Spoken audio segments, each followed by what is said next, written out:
Can you guys hear me? Hello. Yes, Hi. loud and clear. Hey, Matías. Welcome. Hello. Thank you. Thank you, Gabby. Thank you, everyone, for having me here. I was really excited and waiting for this call to speak with Amazing. you and Yeah. the rest of the community. Yeah. Thanks so much. Well, we are really looking forward to meet you as well. Because, yeah, like, by the way, welcome to our community. Thank you.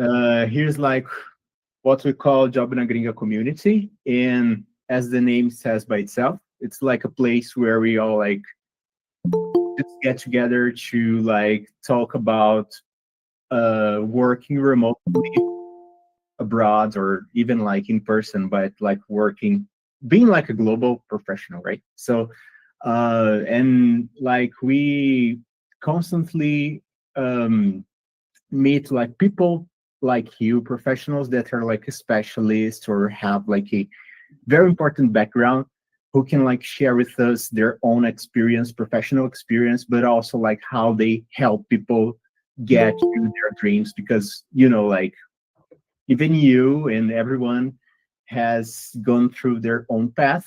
And, you know, like even the nitty gritty details of how you got there is also really important. So thank you so much for your generosity of being here today. Totally the opposite. Thanks to you for inviting me. I have a really good reference from you and also from my mentees about Job na Gringa and how you are sharing to your community all this knowledge and all this space for them to be a better professional, right? Because at the end, what we try to do is always be improving in any area in our lives. Then let's talk about professionalism. Let's talk about in a personal things, right? In a relationship. So always we are trying to move forward to a better stage, right? To a better person, to a better version of ourselves. Yes, yes. Yeah, that's the whole goal of my job and also the whole community. Yeah, that's why it's important to bring people like you here. So, by the way, guys, like, if please let me know if my microphone. Oh, just right here. I think that's gonna work now. Just a second. I promise that's gonna be quick. Yeah, I guess that's gonna be working better now. Cool. Yeah, so Matias, here's how the dynamic works in this community. So that's basically a call. That's not like, by the way, let me pin you and me here so we can be like the main people to be viewed in here. Just a second. How do I pin myself? Just a second. Yeah, I found it here. So here's how the dynamic works. So usually we invite the person, and the person starts like presenting themselves. And let me know if my camera freezes as well, because I don't know, sometimes it's just like messed up. It's frozen, yeah. Yeah, okay. So let me just just a second. I think I'm back. Whoa. Okay, I'm gonna do with like my iPhone camera. Yeah, cool. So here's how it works. So usually you start presenting yourself, telling a little bit like about your story, and then like I will make some very classical questions that I do like to all the people that we invite here. And next we open to the community to come here, open their microphones and talk to you directly, make their own questions. So please make sure to introduce us to your background, because we may have received like a lot of people with like approximately the same background or with the same interest. So please introduce yourself, Matias. Awesome. Well, I am, for the people that doesn't know me, I am Matias Maccaglia. I am a computer engineer, right? Since 20 years, almost, I started my career from now on. I started as the mayor of you as a developer, first working with data as a data analyst, right? With structured databases and all the technologies that you already know. And then I became a programmer, focusing on object-oriented programming, because at that moment it was a boom, right? It was the emerging technology. Then through the pass of the years, don't ask me why, I took a project that I needed to code in COBOL. So my coworkers were older than me, but that experience lasts just 1 year, and then I moved to, as we call here in Argentina, to the dark side, to the management side, right? To have a better visibility about the product itself, right? Sometimes as a developer, we focus only in the task, the future, and what we are developing in daily basis, but we don't have the complete picture of the product. So I wanted to go beyond and move to that path, right? I work with different enterprise companies like HPE, like Avaya, that at that moment was the biggest communication company. And the last 5 years, I started working with Andela, right? Andela, for the people that doesn't know, is a talent marketplace. It was one of the top, the most top of the companies in the market, right? And then I realized that there was a future and a bunch of opportunities there to improve, right? To improve as professional, or also to improve in the roles that we are performing, right? So what they do is at the marketplace, they match professionals like you, developers from Chicago, and clients, important clients like Weather Channel, GitHub,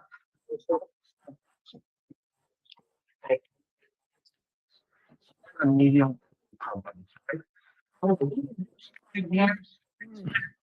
I think your microphone is cutting out. Is that cutting out to everyone or just for me? Yeah, it's cutting. Yeah, Yes. maybe that's like just tweak. That's my microphone was like cutting out as well at the beginning, so don't worry.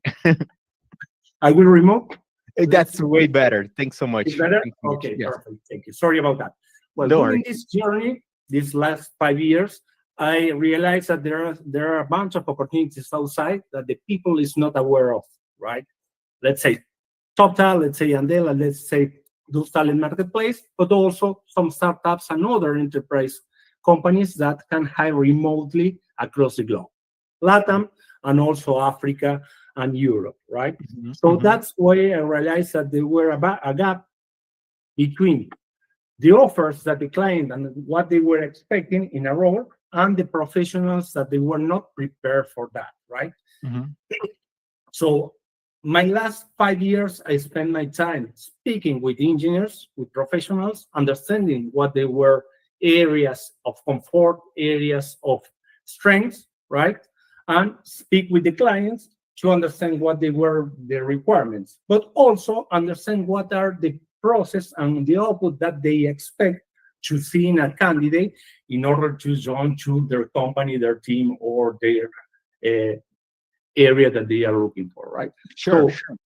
During the last 5 years, I coach and I talk with more than 2,000 engineers, me and my team, because after 2 years, I became the engineer manager of the complete enterprise area. And we place more than 1,000 of engineers again in different roles, including gosh, that's so much. It's really it's a huge number. So you can imagine the revenue and the numbers that we were managing at that time, because the contracts were for at least 12 months, right? Mm-hmm. So the responsibility, so the speed, the quality were crucial to move forward in this market. Mm-hmm. And that is translate also to the professionals, right? If you don't have a speed, if you don't have quality or time awareness, let's say, it will be difficult, or at least you will struggle landing on these opportunities. Sure. Nowadays, right, I am working as a mentor, right? Honestly, my 90% of my community as a mentees come from Brazil, right? And the rest from Africa. So that's why I am really familiar with your community and with Brazil. And even my girlfriend is from Brazil. So, well, you know. Yeah, that's Mariana, right? Yes, Mariana is my mentor. Yeah, so for you guys, I think everyone here knows Mariana Maccaglia because she's been here at the community, I think, like twice. And she's like a very important person here for us because we like the whole community loves her, and every time she comes here, like a lot of people come here to see her. So yeah, very nice person to be around.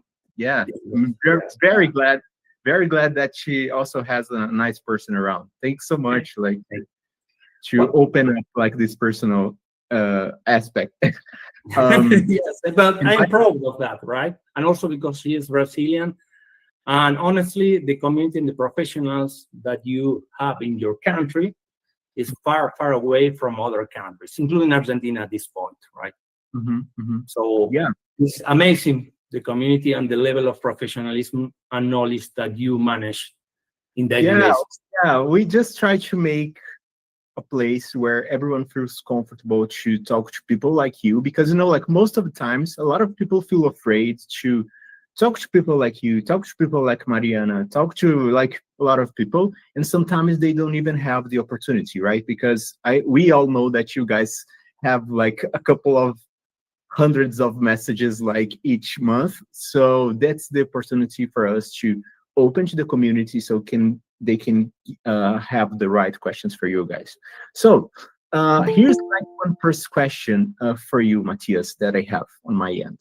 So as you mentioned, like sometimes when people like, let's say like an American company, whatever, like they are looking for people in Africa or in Brazil or like in Latin America, whatever, they are looking for people, and sometimes the English matches, the experience matches, but that's not all, so there's a gap in there that sometimes doesn't allow the developer to be working directly, and prevents the developer to follow up on a position. So my question is, when it's not the English and when it's not like your experience, what's the gap? What's people missing usually? There are several variables. Some of them we can control, some of them we can't control, right? We can control, for example, they don't have a legal entity, for example, in Brazil, so they cannot hire from Brazil directly. And sometimes they realize about that later in the process. So sometimes happen that you start the interview and they could say, sorry, I cannot hire from Brazil because I cannot hire you, right, legally, right? For that cases, we have Andela, we have Talent Marketplace. But for the other cases, right, I will focus on the variables that we can control, right? Communication in English is a must, right? Yes. Is the minimum. Having, as you will hear a lot of this, make your own brand, take yourself as you were a company, take yourself as you were selling something. That's right. That's perfect. You can sell yourself as a Ferrari, let's say, or as a Lamborghini, right? But what happens if the Lamborghini has an engine of a Peugeot, for example, right? It will not run 300 miles per hour, right? It will be a Peugeot, right?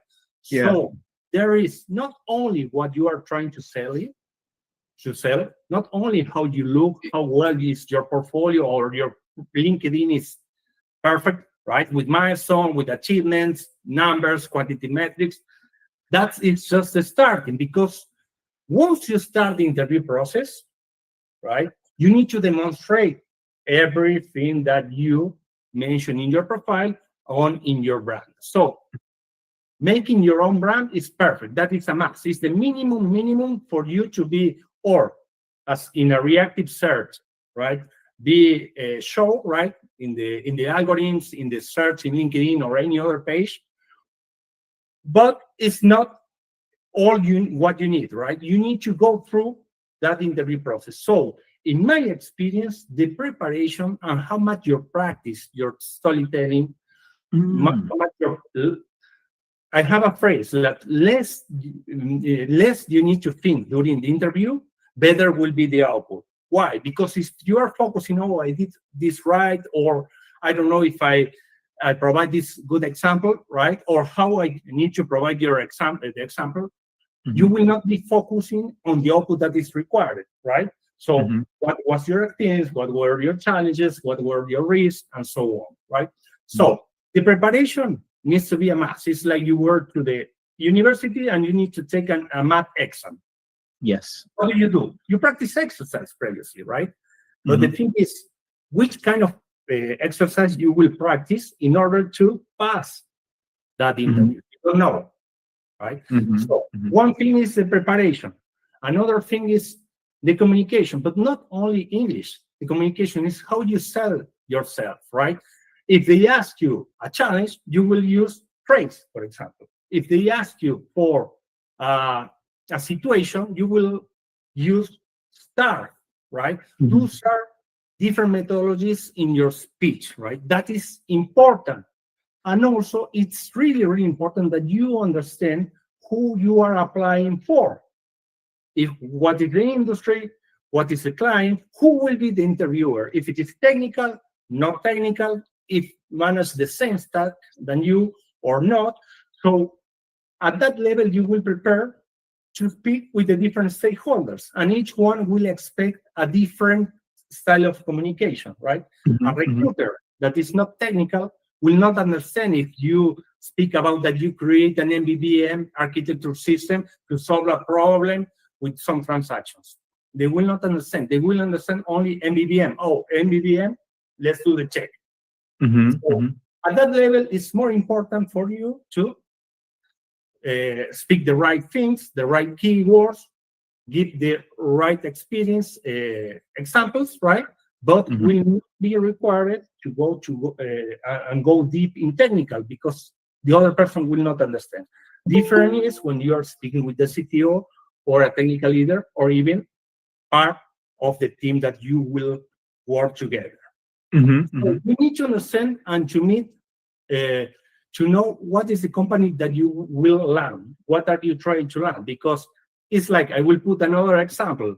It's like you want to pass with your girlfriend 3 or 4 hours, 9 hours per day for 3 or 4 years, right? Or at least 1 year, but you don't know who will be your girlfriend. So how do you know what to expect? So do your homework, study, and also investigate about the company and what are the mission, vision, and values to see if you are aligned to that, right? Because it's a both-side relationships. They require your skills, right, to add value to the product, to the services, and you require them to keep growing your career, to make money, to make a good community, and keep evolving in different areas, right? Basically, yeah. Go ahead. So, sorry. I was just like, as you mentioned, like you have those points that you can study about the company, but I have a question on that, which may take us like a little bit more in depth in this rabbit hole, which is like, how do you recommend? Because that's like a very, I receive this question very often, and maybe the community wants to know that. So, what can you give us like as a advice on how I study more about this company, and how do I categorize a company like in certain ways? Like, is it like a startup? Is it like whatever? Has it like received any kind of investment? And so how do I know those things? Is that something that I should be asking on the interview? So how do I study it like to be more aware of what I should be doing? That's a great question, right? Well, we have several tools right now in order to do that research. If I think everyone is aware about AI. AI is a good source of truth, right? You have different providers, so you can compare the results. But basically, what I see when I try or when I apply to a job, or when one of my mentees apply to a job, is okay, how many years has the company in the market? They are looking forward to do an IPO.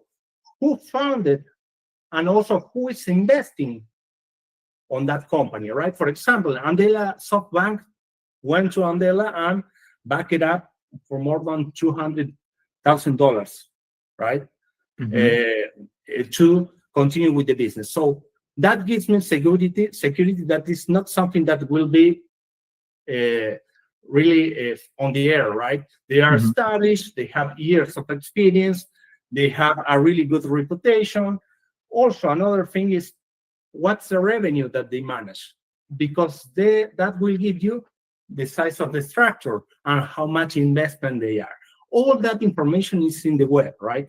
Can be in the page, can be in AI, and also in LinkedIn, for example. All the sources that you have handy, take a look.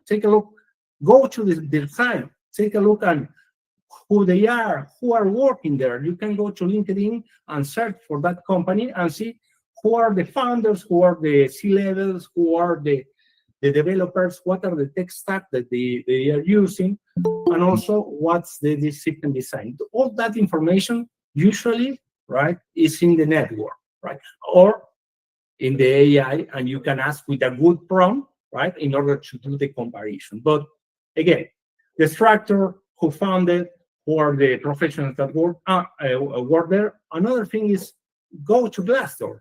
Glassdoor is a really good point, at least, to see what's the score in general things, right? General areas. Sometimes you will go there and say, okay, what's the payment for this role? And the payment will be wrong because sometimes it's in dollars, sometimes it's in peso argentino, sometimes it's in reais, right? Yes. But at least you will have a good points to explore and also good feedback from people that were working there. Mm-hmm. And last but not least, and I apply a lot with my mentees, is contact someone that is already working there. Amazing. Hey, you have 5 minutes to speak with me. Can you respond to this question? How many times you were working there? Why you are choosing? Why? And what is attaching you there? What is keeping you excited? Those kind of questions can make a difference when you need to make the choice, right? So, yes. Again, try to explore all the areas, right? More information you have, more insights you have from people that are real working there in daily basis and spending 9, 10, 12, 14, 20 hours, sometimes per day as a developers working there, they will tell you the truth. Yes, that's a very good source of information about I always recommend the community, like sometimes they ask us like, so how do I know this position is not like a scam? How do I know like if this company real exists and if it's like any stable at all? And when you go like to ask a real person who works in there, like a regular developer, like someone who is not like the leader, sometimes, or at least like most of the times, if they respond to you, they will tell you the truth, and they will tell you like even some stuff that are personal to them, like this works like this, they are like bankrupting, whatever. So they will give you like some information that you can really value as like a real person information. Matias, I will start open. By the way, guys, Matias, as he said, like he's focused on technology and development. So for the developers who are here right now, please help me make the right questions to Matias. Please raise your hands and start like making your own questions, because Matias is here. Like, let's use his generosity to make the right questions. So please raise your hands and start asking questions. I will open to Raquel right in a bit. I have just like one question prior to Raquel, which is like, Matias, you said like you have worked in Andela and several like other places that you were able to select Brazilians and like even people from Africa and a lot of places. So you who has like worked like you're hiring LATAM and hiring Africa, like what does make I know you are from Argentina, right? Yes, I'm from, but live half of the time here and live half of the time in Brazil. Nice. So very risky question to make to an Argentinian. So what does make a Brazilian special to like a American company? First of all, you are a couple of steps ahead of Argentina in terms of exploring outside opportunities, right? And also the amount of developers that we have there, right? You are 4 times the population of what we are, right? So that statistically, you have more potential in Brazil than Argentina. But also, Brazilian, you have really good universities there. You have really good post degrees there, and also you have a really good drive and culture in terms of working with with another partner, right? It's not only the communication, as I mentioned, but the drive. You propose things, you go beyond, right? You don't get what I usually see from the Brazilian people. They don't say what with what you tell them, right? They go beyond and do the search, understand, and try to see the picture, the big picture of what they are doing, not only the task. The task works perfectly for a company that is Google, that you will not, your impact will be minimum in the revenue because, or none, right? Than working for a startup where probably an issue or an error or a bug post-release can cost millions of dollars or a lot of money to the entrepreneur or the people that is investing, right? But basically the drive that you have, the drive, you are curious, you go always asking questions. And for example, this type of communities is not emerged, it didn't emerge yet in Argentina, right? We are a little more immature in terms of these environments, trying to go beyond, right? We are more focused on the local market. And I realized about that. And well, for that reason, I opened an agency here in Argentina doing recruiting, but focus on the local market. And yes, it's more complicated. And the people is not here. I would say there are amazing professionals. We have really good professionals, but we need that extra step to I don't know, to go and have more trainings, to understand more the things, how they work, and also prepare ourselves, right, for what is coming. That actually nobody knows what's coming, right? With AI, quantum computer, and all the things, right? We are in like, we don't know for which path we should take, right? That yes. By the way, I'm gonna be asking you about AI in a short. So let's please, Raquel, and by the way, just remember everyone here in this call. Here's a call where you raise your hand and ask anything to Matias. And he is here. Like, please, let's grab all the suggestions he can give us. Please feel free to ask anything. There's no dumb questions, right? So one more thing that is more is the most important thing is the social responsibility that Brazilian people have with the other co-workers and the community. I never contact a Brazilian professional and I don't receive an answer asking something, right? Amazing. That is a commitment that you have with your profession and also with the people, right? This combination is really important because at the end, always, or we take the role as a mentor in some moments on our career, right? That is one of the most important things that I see in your community. Yeah, thanks so much for this. And so right now we are going to open to Raquel to ask us a question. Please, Raquel, open your. As far as I remember, Raquel has like a very amazing English. So please go ahead. I hope so. Hi, Matias. Hi, Raquel. Thank you for what you've told us so far. Things about how to identify a possible scam was very useful because that's a pain point of mine. The fear of not knowing what this company is, especially small companies. But I would also like to ask you. Sometimes the job opening, it comes from an independent recruiter. And sometimes they have emails like a Gmail accounts.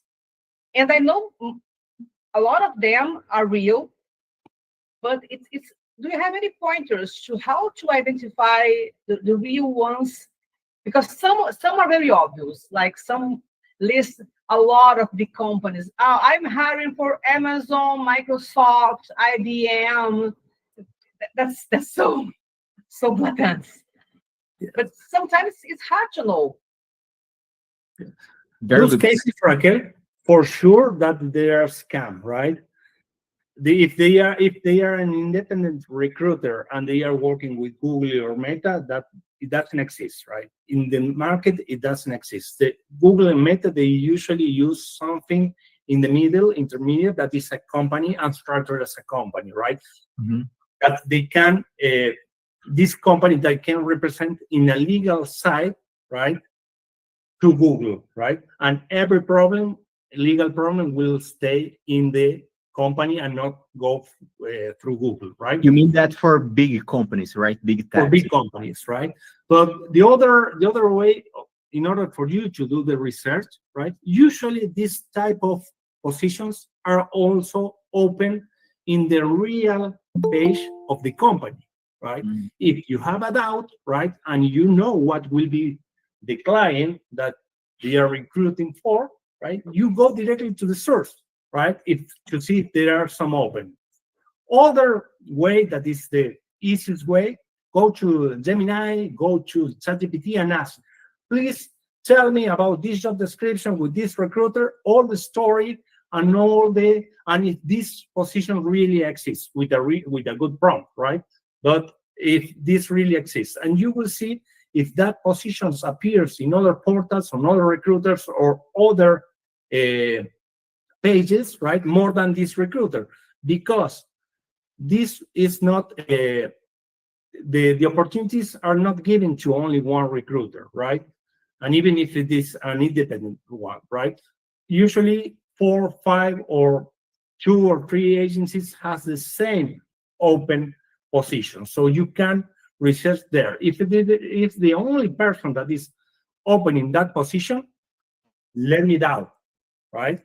For that reason, I always encourage to all my mentees to do this research previously. We go through that and we investigate together, but don't share any GDPR information. Let's say, no, don't share any personal information to them, more than the email, and if you want, the phone number, because if they want to contact you with email, is enough, right? Or through LinkedIn. So in my previous company, we had some scam issues, right?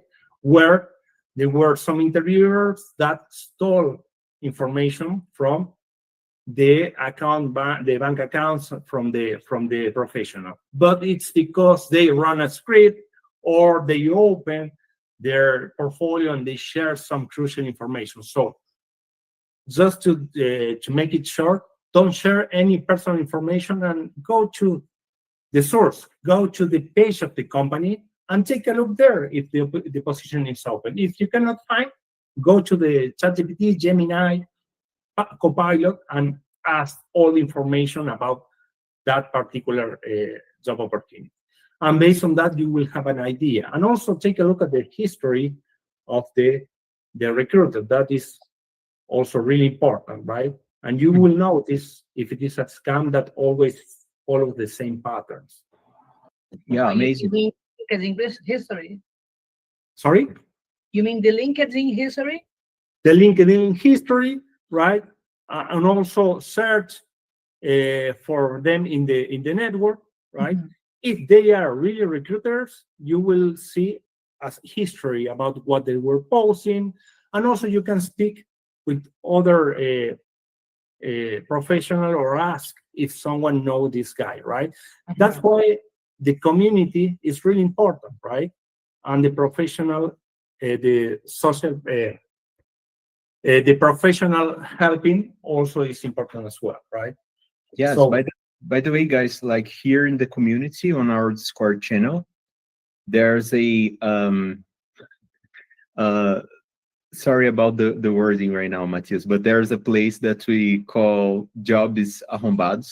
So that's a place where you like should be, where that's open for you guys to make like any question about like any recruiter, any job, anything that's like related to something that you find suspicious. even like jobs that you may find inside our platform, please just post in there and ask the community, like, is this like a real thing? Like, can I trust this person, and etc.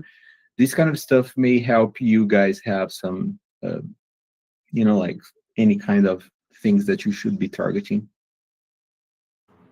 Gabo, this is really good information for me as well. So I will request it after the call to send me that, because it will be really useful for me and also for my mentees as well. Sure, yes. Yeah, by the way, you're welcome inside the community. I'm not sure if Mariana is there, but like we have like some other recruiters in there, and like that's always good to have some professionals in there, because some people sometimes they just need like some specialists to give them like some mentorship and this kind of stuff.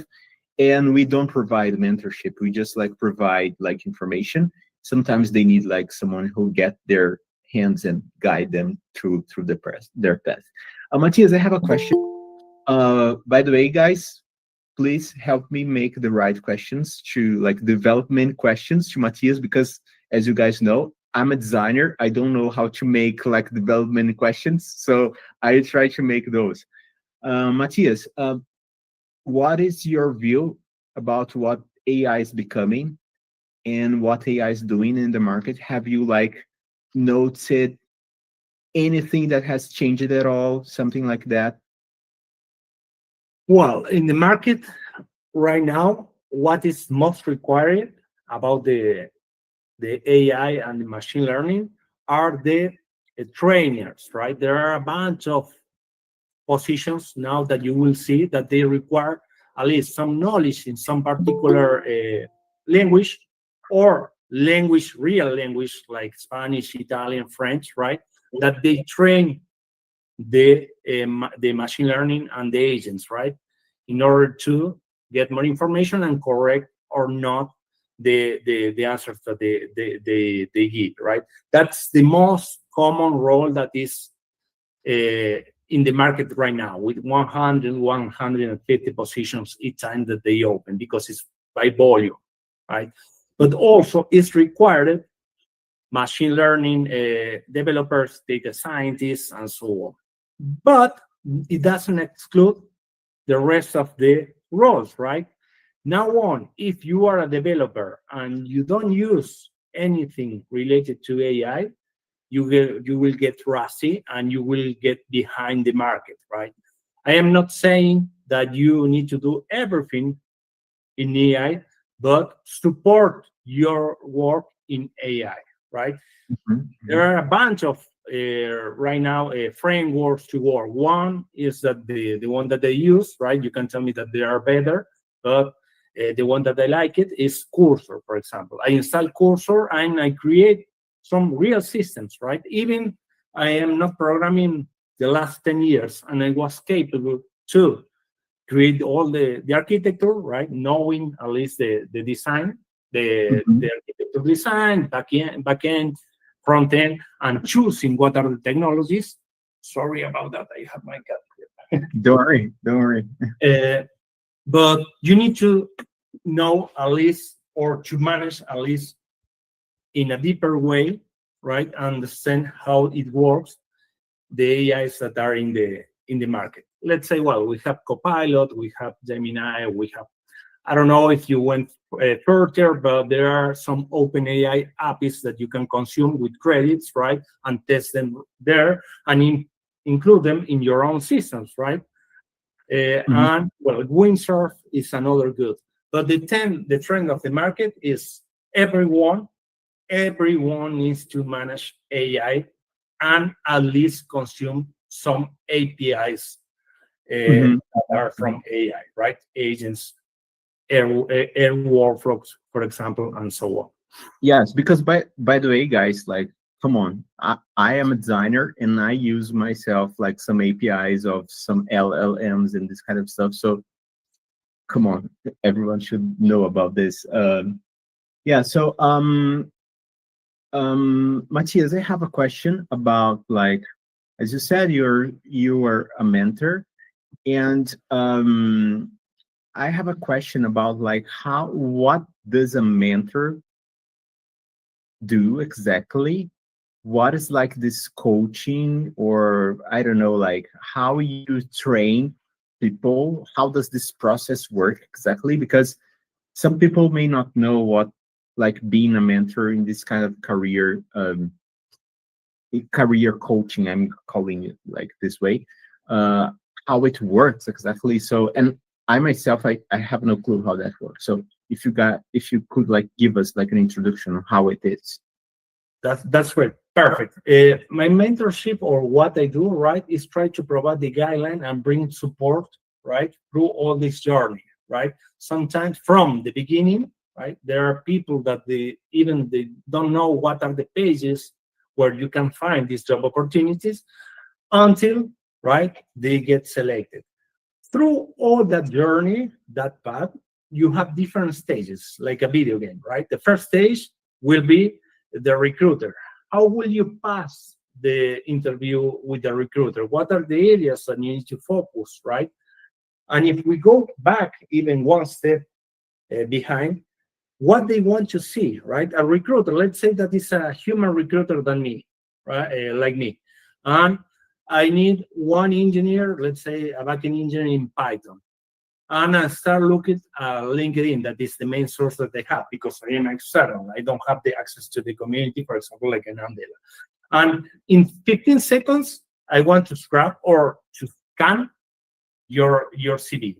If your CV is not aligned, at least with the keywords that I am looking for and the experience, I will discard it, right? And I will move forward with another one. But that happened in 15 seconds.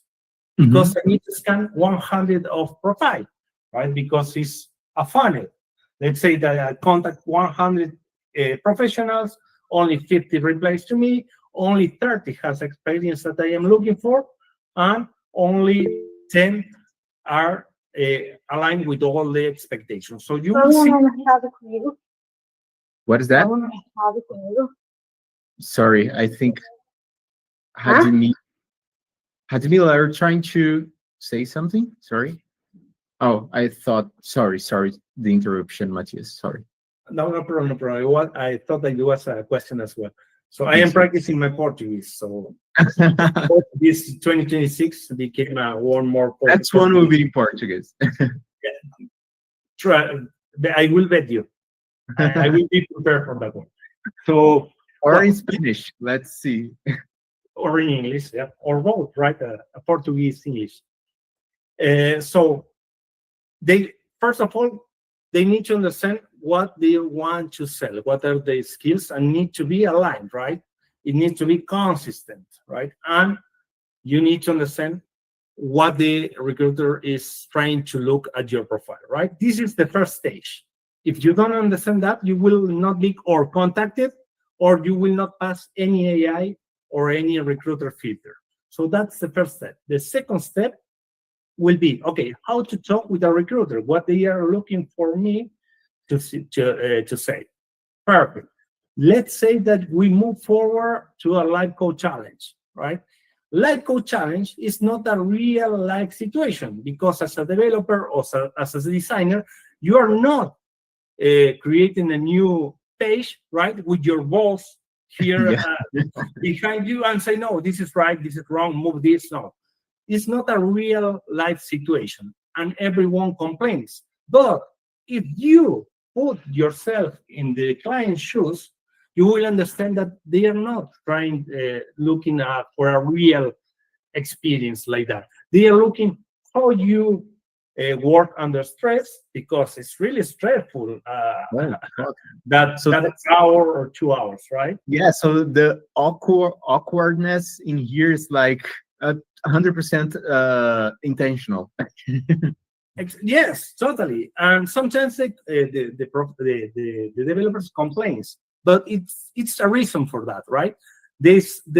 What you show, how you work under stress, how you take what are the situation, right, and what you try to resolve, right? The problem solving understanding, and also how you communicate with the interviewer and how you interact in order to come to the right solution. So those are the three pillars that they evaluate in that in that live code challenge, right? It's not the code itself. They will see how you structure, how you use the pattern, how you use, if you need to use a closure, for example, right? What it is, and so on. But also they will evaluate in those 3 pillars that are important, right? And that's the reason of why almost all the companies or recruiting process involves at least a live code challenge or a home test assignment that you need to defend, and so on.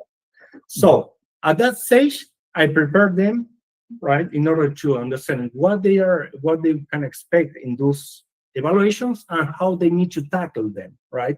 How they need to position themselves, what are the right questions that they need to ask, how they will defend it, what they develop, and why. It's really important that you have a product mindset. And let's say that do you mock this experience? Do you? Totally. Yes. Oh, so it's like you do like the real thing with them. Yes, That's exactly. so cool. Yeah. I prepare a document and a set of, because in my mentorship, we create an action plan and a roadmap to follow the steps, right? Based on the skills and also the strengths and gaps areas that the mentee has, right? Let's say English, let's say communication, let's say a particular, I don't know, big O notation, for example, is famous now, right? 50% of the job descriptions are requiring big O notation, and I think only 5% of this the developer community use it in daily basis, but they are requesting that, right? Yes. So the idea is to provide all the guidelines. I provide a document that we work together, we prepare together with all the situational questions and also conceptual questions, fundamental questions, and so on that they can expect, right? So we work together, we align in the output that they require, and then we go and mock the interview as I were the interviewer, right? And I ask the questions, and I ask, why? Why did you use an array here if you are also able to use a dictionary? What is the reasoning behind that? And we go through deep in technical or deep in project management situational questions, depending the role, right? Basically, that's the idea. And in the last stage, right, let's say the final boss, right, in the video games, is always the CTO or the hiring manager or someone. A literal boss. Exactly, the boss, right? The boss of the boss. So they will expect something different from the previous stages, right? So that's why it's important for you to recognize what are the stakeholders that you are speaking out, and based on that, you will provide the relevant information for each of the stages. In each of the stages, you will have the preparation, the document, and also you will see that one time you understand each stage of the funnel and the interview process, right? And this is not, sorry, but this is not something that I invented, right? There is a methodology that is called PAN, Facebook, Amazon, Apple, Netflix, and Google, right? These are the pioneer companies that implement this process, and then was spread to startup, to other enterprise companies. That's why sometimes it's complicated, and it's being more complicated every time that it passes, right? Because they are adding more and more knowledge, tools, frameworks that works above other frameworks like Next.js that work with React.js, that work with JavaScript, and so on, right? So every time it's more complicated, and the interview process is getting worse, right? But because they want to really, really evaluate the candidate that they are bringing to their company. Perfect. So, well, the last stage, let's say that you receive the offer. It's not the same that you go to the recruiter. Oh, now I am earning $2,000. I would like to earn $2,500. Yeah, that's what I was about to ask, like about the negotiation and how that works. Exactly. But that's perfect. You will earn $500 more than previous. But what happens if the recruiter has $5,000 to offer you? You will leave in the table $2,500. Right? So that's because of poor negotiation. So you need to understand the fair market rates, what's your value in the market, right? That is the fair market rates, and what are the pay bands, right? The pay bands that they have, if they are not aware, for every role at the company, from junior to mid-level, to senior, to specialist, to principal, or whatever, they have a payment that they cannot go through the limits, right? They cannot pay less than that, and they cannot pay more than that. So you need to be aware about that in order to go and request the salary. Because if you are outside, you will be discarded. If you are less, you will be underpaid. And how much time do you think that you will last in that job, knowing that your coworkers earn more than you for the same responsibilities and tasks? Yes. Basically, that's the complete mentorship, and through on we learn together new things, right? Okay, cache memory. What are the different algorithms for cache memory, right? How you will handle millions of transaction requests, right? Why, I don't know, Nubank and Quinto Andar use Closure instead of other languages, right? Those are real examples, speaking with my mentees and community people, and sometimes they don't know why you are using Closure. No, because my company, Nubank, is using. Okay, but do you know that it's the best language for fintech or banking, that all the values and the variables are immutability, so you will never lose the trace, always you can go back. Those things, right, you need to be aware. The same if you use a framework, if you use React. But what is vanilla JavaScript? What happened behind the React is a library, right? But let's say React, Vue.js, or so, because it has an ID. What happened behind scenes, right? Why, when you put point something in your framework, gives you this, right? So there is a function or a class behind that, and you need to understand, right? So don't stay with what the market offer. Always try to understand why the thing happens, right? If you control what happened, you will control the output, right? And you can work in any other framework. Yes. And I think, like, also, I will just open to Raquel in a bit, but I also need to point out that I think when you even that this kind of advice goes like maybe to most of people who already work in like big companies in Brazil, because we have two choices in a country like Brazil to make money in the tech market.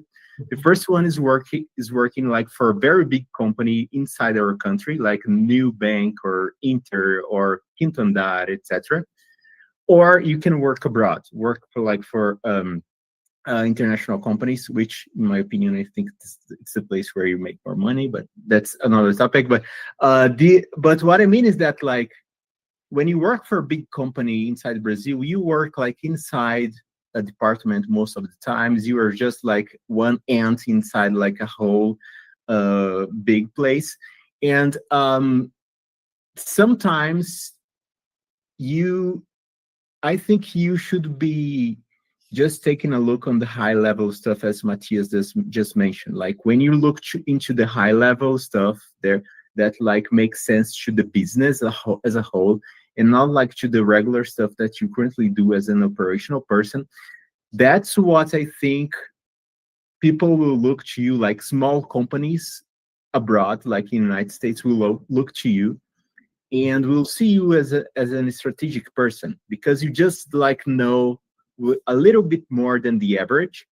And I will say more, like, I've seen Matias, like I've seen like some high level experienced developers from working like from big companies in Brazil, getting an offer as like a CTO of a very small company like in United States, just because they have like a very high level knowledge about technology. And guys, like, you shouldn't be underestimating companies, because sometimes it's like a company of like 10 people, 15 people who got like an investment of like $10 million, and they need to hire someone, and that can be you, in case like the high level stuff of how you should be structuring technologies and this kind of stuff. So you need to know the high level, the business stuff, so you can get those kind of opportunities. And they are not like too few opportunities. We have like quite a lot, and Matias knows about that. So I have another question regarding juniors, but first let's please open the mic for Raquel. Please, Raquel, make your question. Okay, thank you. I was going to wait for the developers to make their questions, but they're not making questions. You're lost, guys. Yeah, come I am on. making my question. Come on. So a little background here. I was a software developer until about 10 years ago, and then I made a career change to business analyst. And about a year ago, I was let go of the company I was working for. So I was looking for a job, and I mean, I was unemployed, so I wanted to open my horizons. And I considered not going back to software development because I fell behind. I don't know any of the modern languages, but I didn't lose touch with QA, sorry. Because even as a business analyst, I wrote acceptance criteria, I did functional testing. So I felt that it was something I could also look for a job in this area. And it's something I really like it. So when looking for a job, a remote job abroad, I don't see many openings for a business analyst. I may be looking at the wrong places, or I may not be using most optimal searches, but I don't see many. And I know you don't have a crystal ball. You can't tell me for sure what's going to work and what won't. But in your opinion, from what you feel of the market, do you think I should invest more in QA, like studying automation, playwrights, and other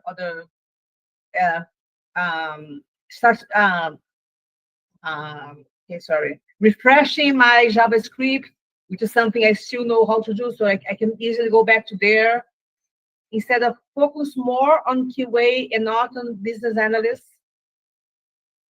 Well, it's a good question. It's a really good question. I will respond like, mathematical thinking, right? Let's say you have one business analyst per 20 other roles in the structure, right? Because the business analyst focus, do the acceptance criteria, do the chart flows, the control flows, and so on. And also work with the product owner, right?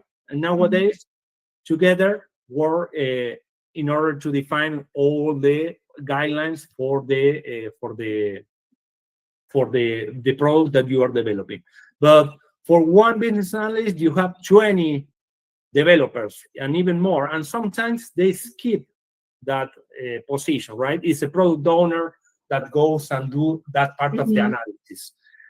And also speaking about QA, I think it's just my opinion, right? I think the role of the QA will disappear, at least as it is in nowadays, right? Because everything is automated, right? Yeah. All the code. To maintain a good quality of the code, you need to go at least with the unit test coverage, more than 80% of the code coverage, right? So what that means, that I need at least in the each acceptance criteria or each task, you already know how it performs because you automatically test it, right? Then you have the testing suites that probably is, if it is a big product, it will run during the weekend, 24/2 days run in the suite, right? And capturing all the bugs. So now the manual testing, I don't know if you were looking and try to search in the web for those positions, are less and less. Why? Because also the developer needs to test their own code. And now you speak with the developer and they know what is an integration test, what is a regression test, what is a mock test, and all the different tests that they need to perform, right? So if I am the product owner and I want to reduce cost, this is my opinion, and this is also because I did it, right? I did it in my project. that I am releasing the MVP this week. Even I have one of my co-founders here in this company, in this call, but I didn't hire a QA. What I did, I requested my developer to maintain a good code, right? And also perform the test by myself as a product owner and see how they integrate and so on. And I request the same to my developer. So my developer, that was one of my mentees, the best one of the best ones, that I hired him to work in this product, right? And to release this product, right? And he was the developer, he was the QA, and also a big part of that was automated with unit tests and also automated tests in the suite. So that's why you will see less business analysts and less QA in nowadays. If I need to recommend something and you want to be in the same path, right, as a QA or as a business analyst, I recommend you to go for a product owner position, right? Because the business analyst, you already have. The stakeholder communications, you already have experience. How the developers work, you have the experience. How do you integrate UX, UI team with the developers, you already have it. So the next step in your career is to prepare to be a product owner or a product manager. Amazing. I don't know if I respond to your question. No, you did. Thank you. Yeah, and by the way, thanks so much for sharing your view on that, Matias, because as you mentioned like several times, that's your opinion, and we really value. That's like why you come here to give like your opinion, your worldview on the thing. So we thank you so much for bringing that. So we have like another question here from. By the way, Matias, when we reach like 1 hour of our call, that's up to you. Like when you need like to leave like the call, please feel free to leave the call, and like we totally respect the generosity of the people we invite. So just say bye and we all will understand. So no problem. I block my agenda. I am an organized guy, so I block my agenda. Amazing. Yeah, so thanks so much for that, by the way, because we really want to like just use the best as we can the time that we of those people who invite. So please, John, open your mic and bring on your question, please. Okay. Can you guys hear me? Yes, we can hear you clearly. Okay, great. Thanks for the opportunity, Gab, Matias, and all the people that are here. It's my first time interacting with this community.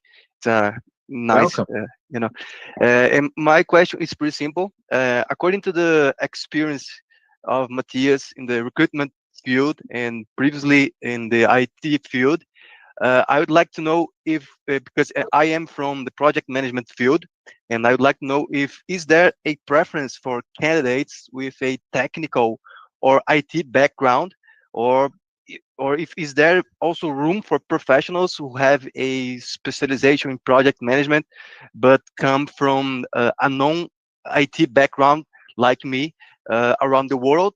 Because sometimes I feel that most of the job opportunities that I'm looking for in the last weeks, they're more suitable for technical people, and I have a specialization in project management as well, but sometimes I'm not seeing that people are giving some opportunities to people like me that have this background a little different from the technical people that the field is currently dealing with in the natural way of work daily. Yes. I hope I made myself clear. Totally. Well, I have one example. One of my mentees come from a civil engineer, right? But he certified in the PMP and also is in this call supporting me. So thank you very much. He took the MVP with an agile approach, right? And also I am training him, involving him, for example, in my projects to at least start having, right, the understanding of how Jira needs to be structured, some conceptual things like what is a bug, what is a technical debt, what is a sprint, how to calculate the sequence, if it is Fibonacci or not, right? But if you ask me as a hiring manager, if I need to choose from one that comes from another industry and another that comes from the industry that I am, industry, I mean IT, right? IT, I will choose the one that comes from IT. Why? Because that person doesn't have all the technical knowledge, but at least understand and has a practical way to estimate the things and also to negotiate with your team, right? If you're negotiating something that you don't understand, for sure that your team will pass through you, right?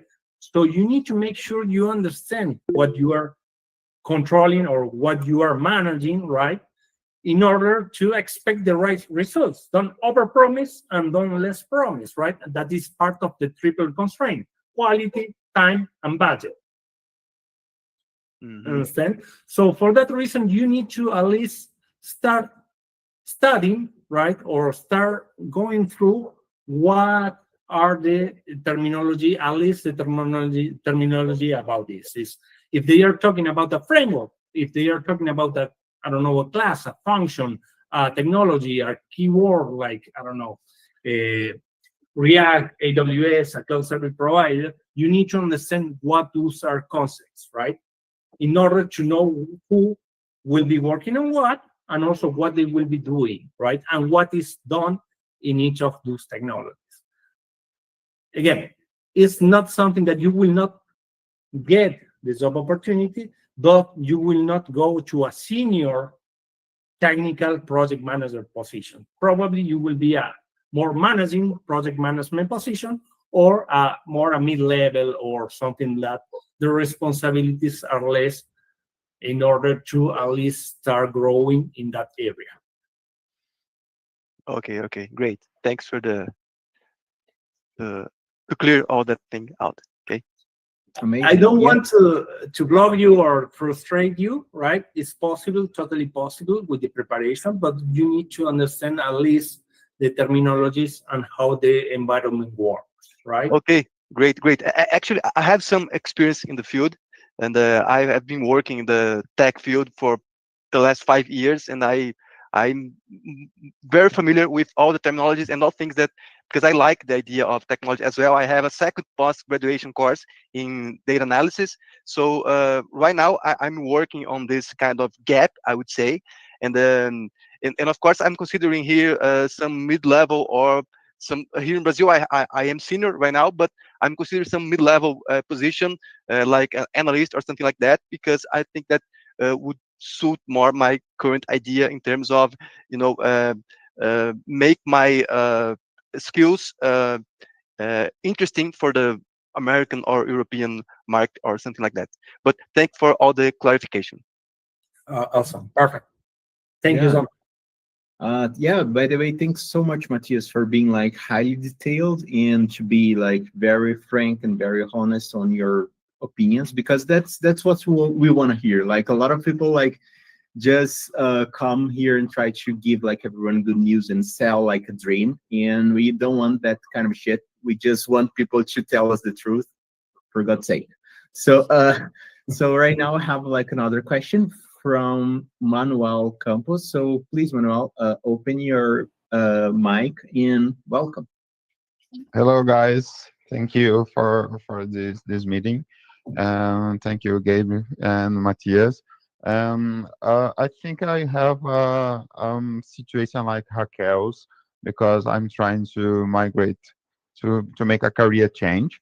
I'm a professor. I have been working as a tech professor for more than 20 years, and I'm trying to migrate to the international software industry. But for me, it's been really tough, because when recruiters see my CV, they just see me as an academic, And despite I even have a PhD in computer engineering, I having a really hard time getting interviews. And despite I work and teach a lot of different technologies, mainly I'm a backend developer working with Java for almost 15 years, teaching a lot of different subjects, but and even creating complex softwares like libraries, frameworks, but they are different kind of software that the international market is needing. International market is concerned in creating user applications for final users, not this kind of tools that I have been creating for a lot of years. But I have a lot of skills. I see that, and I'm a fast learner.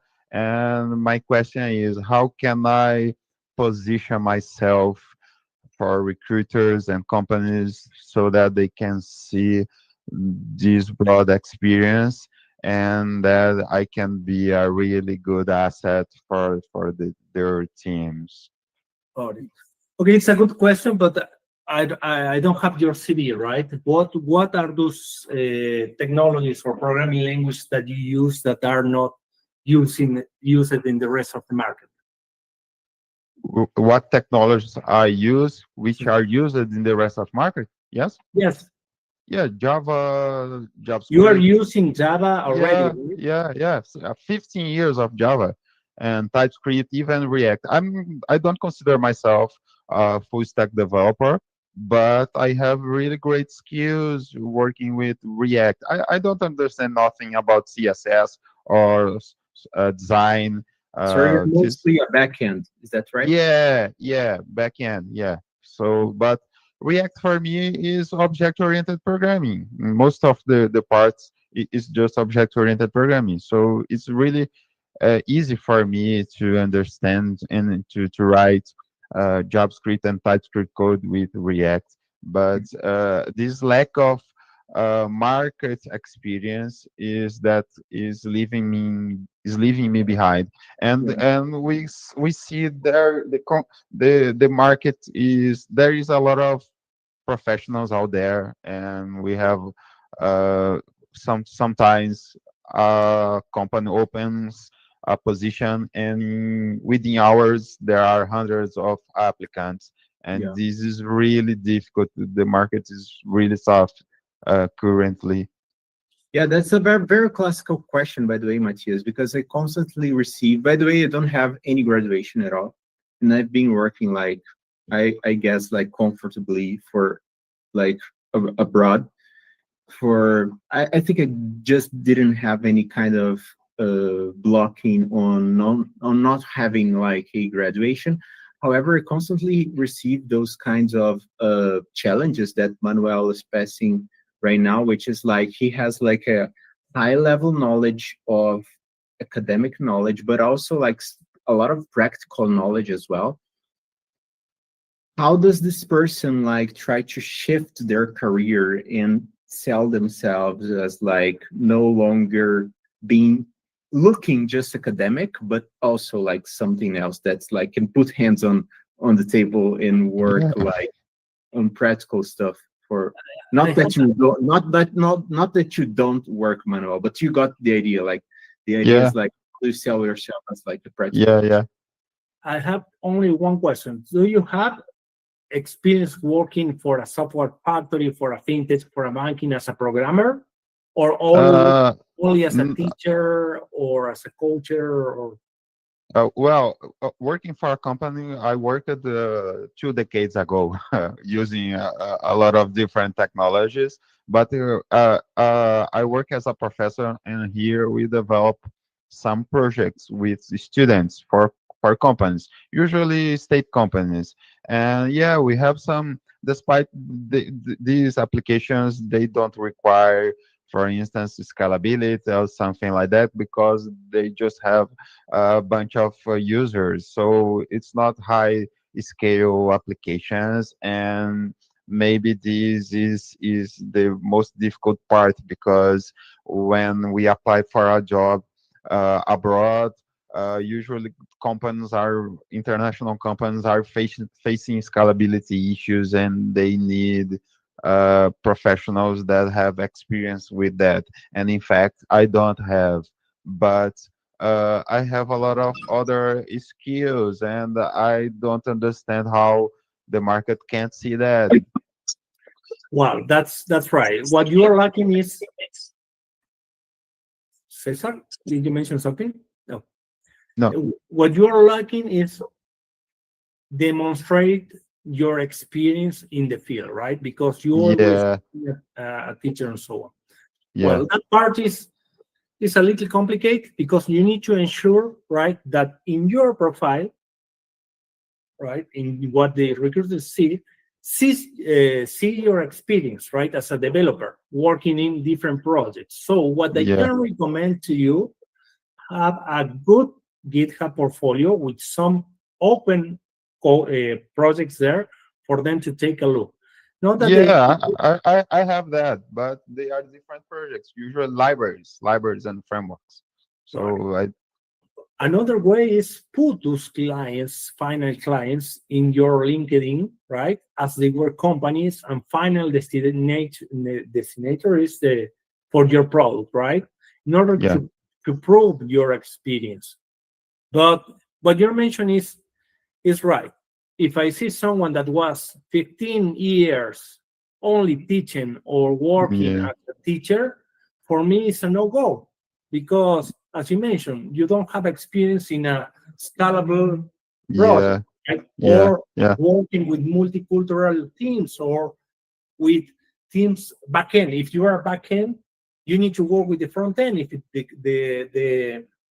team is divided, right? But also you need to work with the infra or DevOps, and also you need to work with database managers or anyone else, right? So you need to demonstrate that experience, because it's not that you know Java, it's how you interact with all the people involved in the product, right? You as a teacher, you have something that most of the developers doesn't have. That is the communication. The communication in terms of how you explain the things and why you need to do that, right? Because your mentees or the how do you say, the alumnus? Yes, the students, Students, yes. Learn from you. So that means that they understand, right, what you are explaining. And you need to use a vocabulary, right, depending the level of the student, right? You have in first year, second year, third year, or probably you have in different stages of their career. That gives you a good skill, that is communication and coaching, teaching, right? But doesn't give you the experience. So my suggestion is you, right, put your home, your working clothes, right, and you reach the companies offering, right? You need to be more active than a common developer. You need to go to the source, contacting them, right? Contact the CTO if it's a startup. Contact the recruiter. Anyway, I saw that you opened this. I have this experience. I don't know, how can I show you better, probably, my experience in other areas. This is how I work. So you need to take the first step sometimes. And go there. And why not create a scalable product? Use Cursor, right? Use Cursor and design a product that probably will help you, using an agent, using whatever, and that will be part of your portfolio, and you will put it as an experience, and you will sell that product. That will give the complete picture, right? Even if that product is sold at the end or not, but you build it, and it's there, and it's alive. Great. Using a good architecture, use microservices, use tokens, right? The token, the credential. Use, you mentioned about scalability. Now, if you don't know big O notation, you will not probably do a well thing escalating your system if you are a backend, right? And also be good in the algorithm part and data structure. You need to be extremely good. Extremely good. You need to understand. Let's go to a quick example. an array. Which is faster, an array or a dictionary when you need to save the data? To Who is save faster? Huh? to save the data. To save the data. Yeah, if we don't need to resize the array, saving inside the array is faster.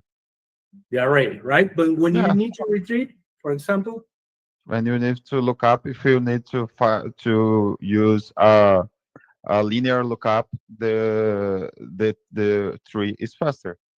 exactly. Well, those concepts, right? You need to demonstrate that you use, Yeah. and also in part of the interview process, right?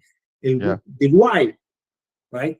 Because in the details you make the difference. Because you say, okay, 1 byte, 2 bytes, that's okay. I have teras and teras. But what happens if you have 2,000 transactions per day? Those 2 bytes Yeah. are not 2 bytes, right? They convert Yeah. to there and so Yes. on. Yeah, So exactly. if you contact me later, I will take a look at your profile and give you Great. some tips in order to align and to make it consistent to demonstrate your experience. Great. Thank you so much. You're welcome, Manuel.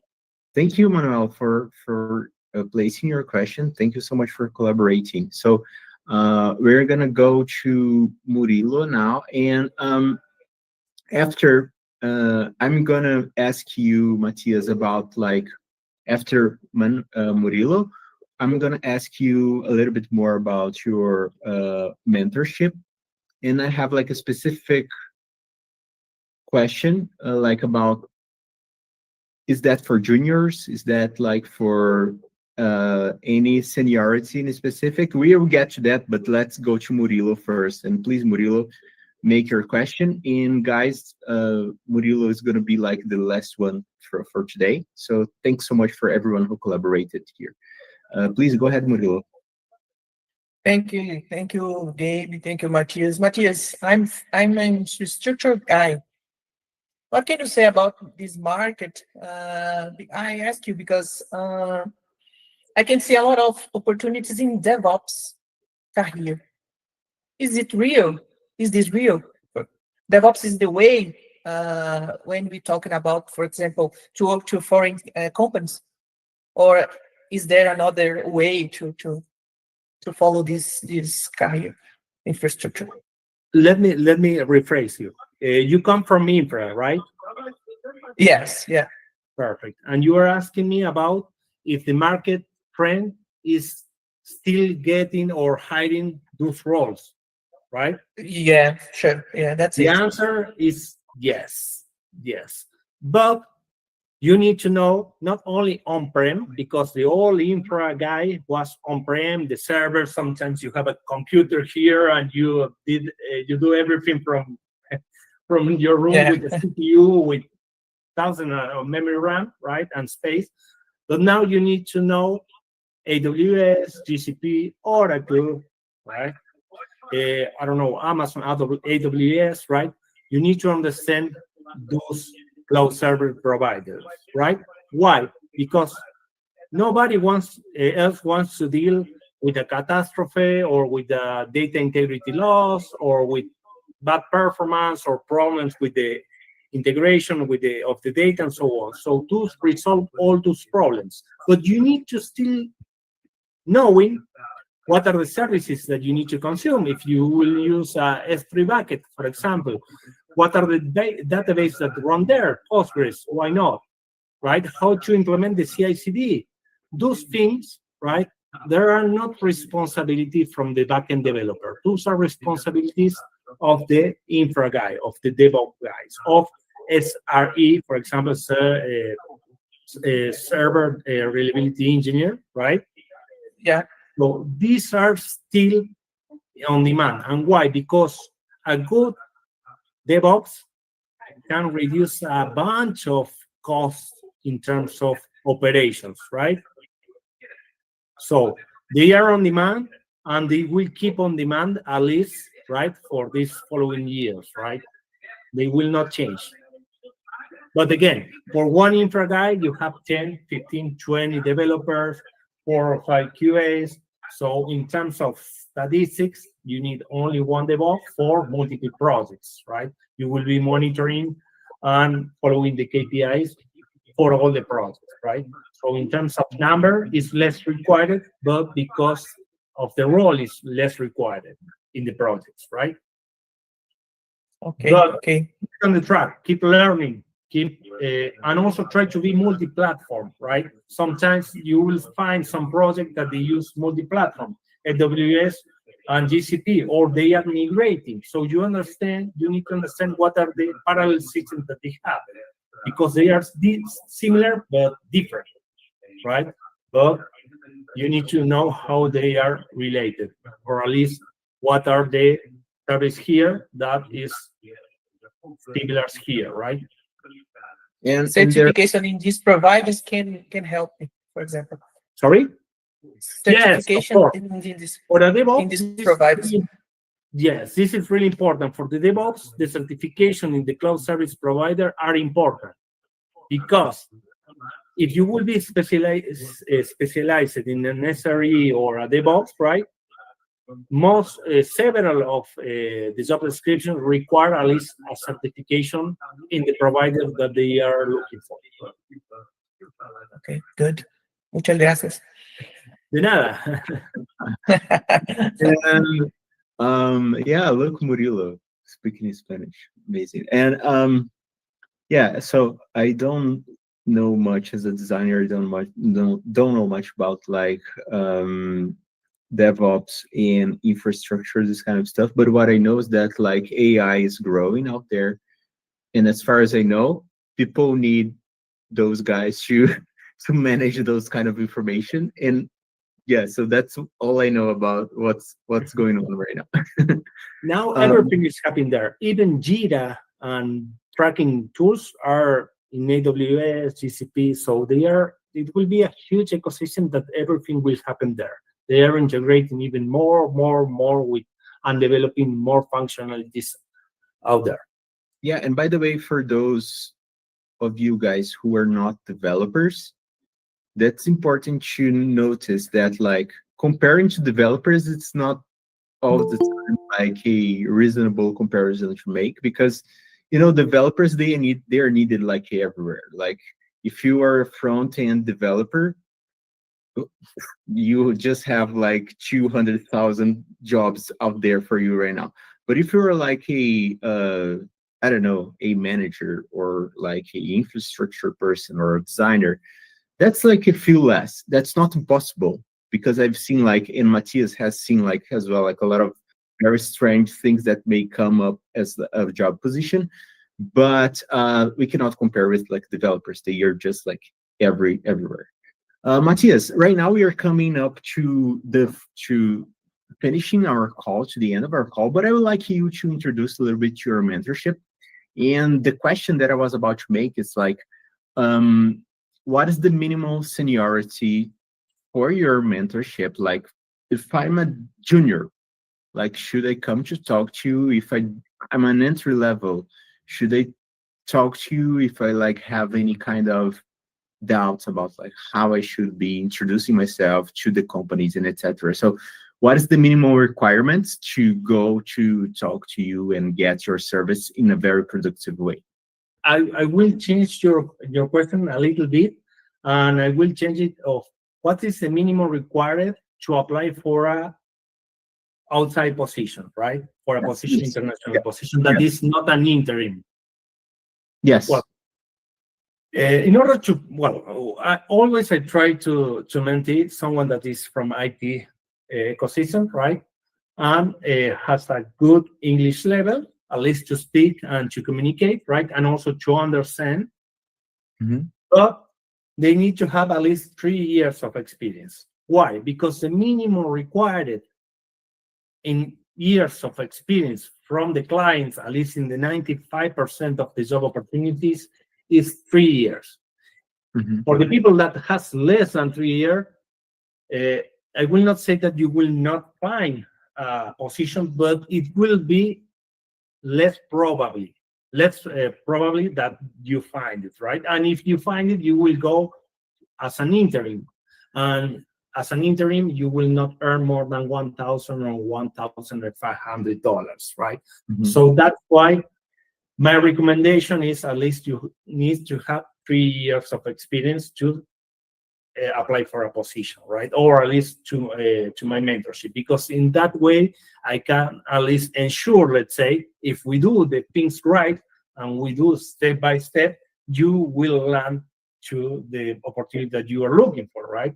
I cannot promise something that I cannot. I know that it's not probably that we will get it at the end of the time.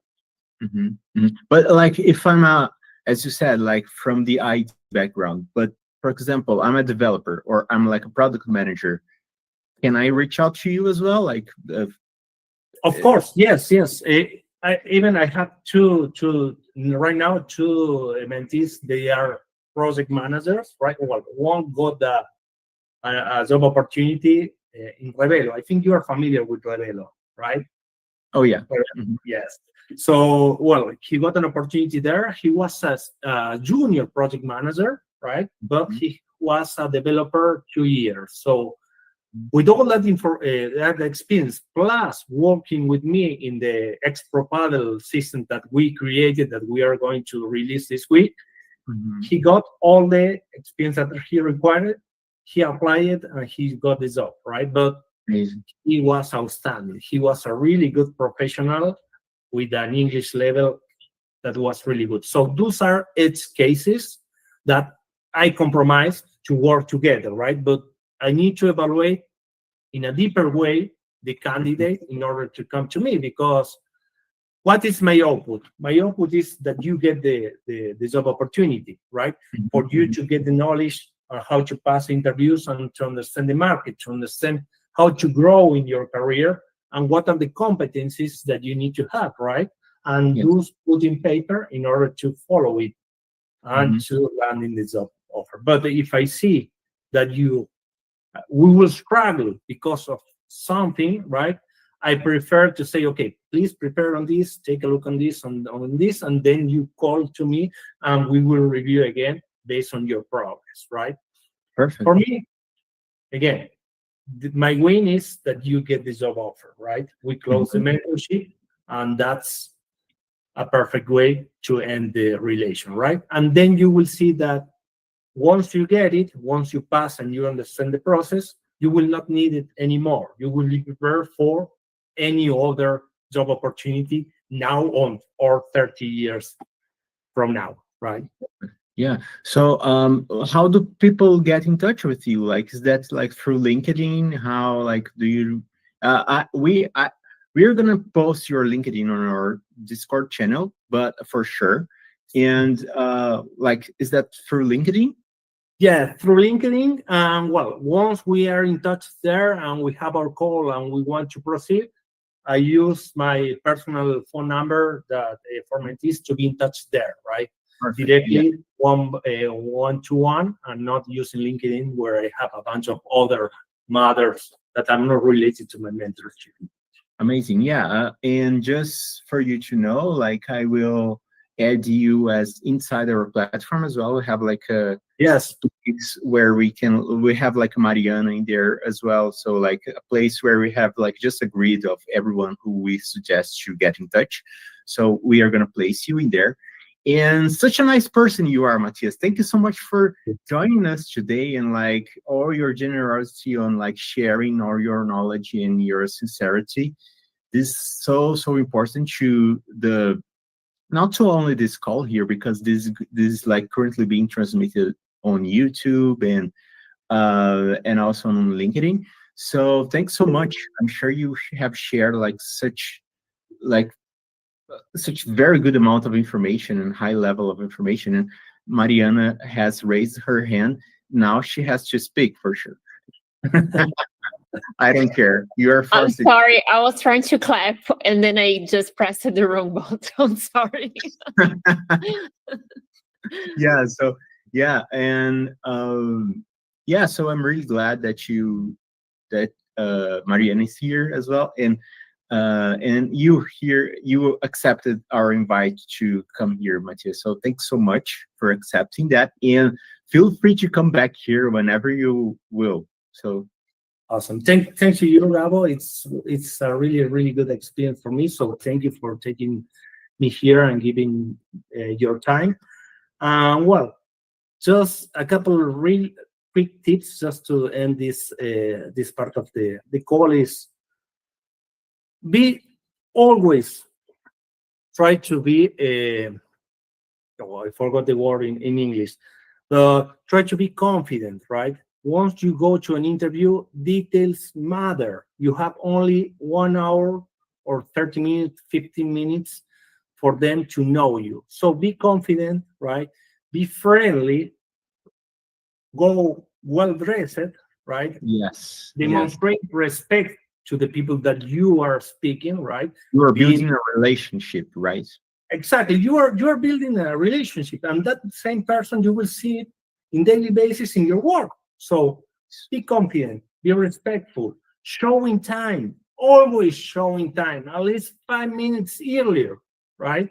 Because if you have any problem or any connection issue, you have time to solve it and be on time. Those details, little details that you say, oh, I can't be late. No, those details matter. And once you need to choose between 1, 2, 3, or 4 engineers, the details will make the difference, and you will be selected. So be confident and also try to enjoy the moment and to learn. And don't get frustrated. If you don't pass, probably you will not pass, right? But you have a bunch of other opportunities, and you will get the feedback, at least retrospective, right? You need to do your own feedback to understand how can I make it better the next time. Yes. And based on that, we rework. And it's not more than agile methodology in IT, right? Try, prepare, try, fail, feedback, prepare, try, success, right? Yes, that's the secret of designing something good. You need like to test, see again, analyze, do again, and etc. So here's how you build a good product, but also a good professional. So yeah, very, very valuable information. Thanks so much, Matias, again. And we'll be in touch. And please, like, never leave this community. Be around, like, be in touch with us, and we'll be here. You will be always welcoming here for sure. Thank you very much. It's a pleasure for me. Have a good one. Bye bye. You too. Bye bye, community. Thank you so much, guys. Hello, guys. I don't know if you have some question for me for these 22 minutes that we have left on the table. Do you want to review or bring some profiles to take a look and to discuss together?